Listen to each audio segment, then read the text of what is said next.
वळसंग दानम्मा देवस्थानच्या ऑनलाईन देणगीवर बडव्यांचा डल्ला, पोलिसांची जुजबी कारवाई, बडवे शोधून गुन्हे दाखल करण्याची दक्ष ग्रामस्थांची मागणी।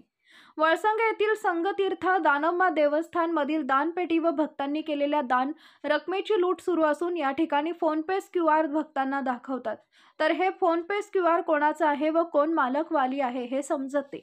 यापूर्वी याबाबतची तक्रार शशिकांत कुलकर्णी यांनी पोलीस अधीक्षक सांगली यांनी दिलेल्या चौकशीच्या आदेशानंतर जत पोलिसांकडून संबंधितांची चौकशी करून संबंधित लोकांना समज दिलेली असतानाही पुन्हा असे प्रकार सुरू झाल्याने आता याबाबत पुन्हा पोलिसात तक्रार करण्याची तयारी सुरू आहे। याबाबतची माहिती अशी की वळसंगपासून 2 किलोमीटर अंतरावरील संगतीर्थ येथील दानम्मा देवीचं देवस्थान आहे। या ठिकाणी गुड्डापूर येथील दानम्मा देवीचं दर्शन घेऊन या ठिकाणी दररोज हजारो भक्त या ठिकाणीही येतात। त्यामुळे तसेच या ठिकाणी विवाह केला तर त्यास देवीचा आशीर्वाद मिळतो अशी श्रद्धा असल्याने अनेक विवाह या ठिकाणी होत असतात।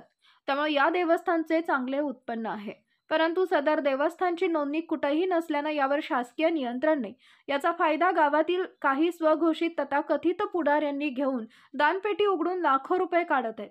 तसेच पूजा करणाऱ्या स्वामीकडून वार्षिक 1.5 लाख रुपये घेत आहेत। याची कबुलीच एका स्वामींनी जत पोलिसांना दिली आहे।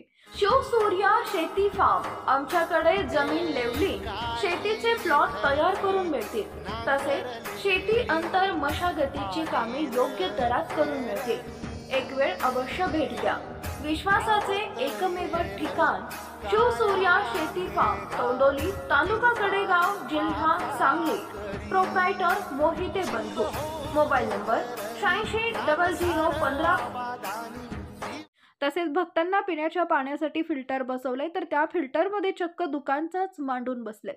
संबंधित दुकान कोणाचे आहे हे चौकशी करण्यात यावी। वास्तविक हे सर्व रक्कम देवस्थानच्या बँक खात्यात जमा होणं आवश्यक आहे, परंतु ते या लोकांच्या खिशात जात असल्याने भाविकांचे दान हे निष्फळ ठरत आहे।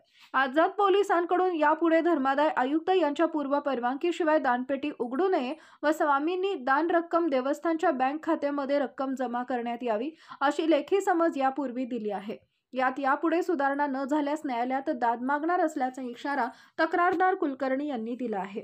आपला जिल्हा, आपली power Marathi news network, Hanumant Koli, Jath, एकच नजर, चौफेर खबर, पॉवर मराठी न्यूज।